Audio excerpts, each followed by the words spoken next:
যা সালার 100 টাকা পাইলাম। যাক ভালোই করে সন্ধ্যার পরে কিন্তু খামনি। দাঁড়ান, আসলে আপনি রাস্তায় যে টাকাটা পাইলেন ছিল রমজান মাস, আর পাওয়া টাকা নেওয়া আসলে ঠিক নেই। এটা অনেক গুণা, ঠিক আছে, তো আগে পরে নিছেন, কিন্তু রমজান মাসের সময় এরকম টাকা পয়সা পাইলে জায়গাটা জায়গায় রাইখা দেন। যদি কেউ হয় আইসা নিব, না হয় থাক, আপনি টাকাটা জায়গায় রাইখা দেন। হ্যাঁ ভাই, ঠিক কইছেন ভাই, আমার ভুল হয়েছে ভাই। এরকম কখনো করবেন না, ঠিক আছে? আচ্ছা ঠিক আছে ভাই।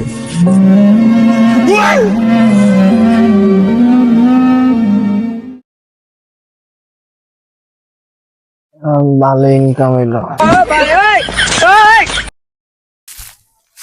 ভালো হইলো। ও ভাই, আমার 100 টাকা এখানে পড়ছিল, দেখছিলেন? না ভাই,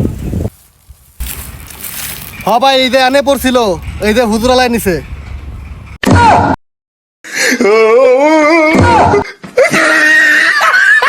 मैं गाली नहीं दे सकता, फैमिली फैमिली देखती है वरना